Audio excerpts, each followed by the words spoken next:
ప్రతికూలం మే నశ్యతు. దుర్జయుడా, హెచ్చరిక! నిన్ను హతమార్చడానికి ఇంద్రుడు బ్రహ్మ చేత ఒక యజ్ఞ ఖడ్గాన్ని సృష్టింపజేశాడు. ఆ దివ్య ఖడ్గంతో నిన్ను సంహరించడానికి ఒక భూలోకవాసిని కూడా రప్పించాడు. ఏమి ఆ వికటాట్టహాసము? కాక మరేమి, ఎన్నో సంవత్సరముల ఘోర తపస్సుతో, మంత్రతంత్ర యంత్రాది పూజలతో, భద్రకాళి అనుగ్రహంతో అజేయ ఫల సంపన్నుడైన ఈ దుర్జయుణ్ణి ఒక దుర్బలుడైన మానవుడు సంహరించుటే. అతడు దుర్బలుడు కాదు, భూలోకమంతటినీ జయించిన మహాబలుడు.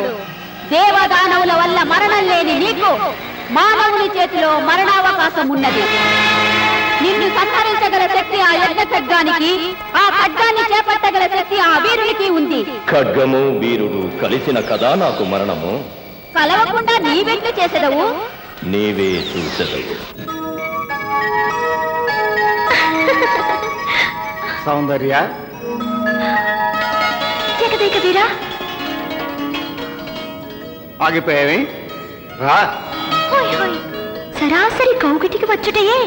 సరి సరి. భయమేల సొగసరి.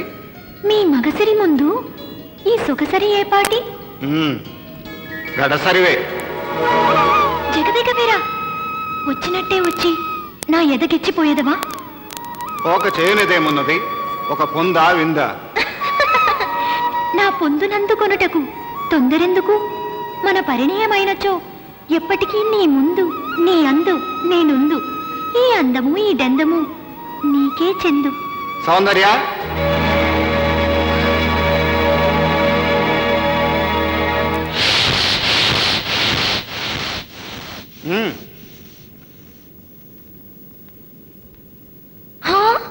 ఇరువురు జగదేక వీరులా? హోయ్ హోయ్, ఏమి ఈ విడ్డూరము? సౌందర్య, వాడు నా రూపమున వచ్చిన దుర్జయుడు. వాడి సంగతి నేను చూసుకుందును. నీవిటి రమ్ము. కాదు సౌందర్య, వాడే నా రూపంలో వచ్చిన దుర్జయుడు. వీరిలో అసలు జగదేక వీరుని గుర్తించుటట్లు?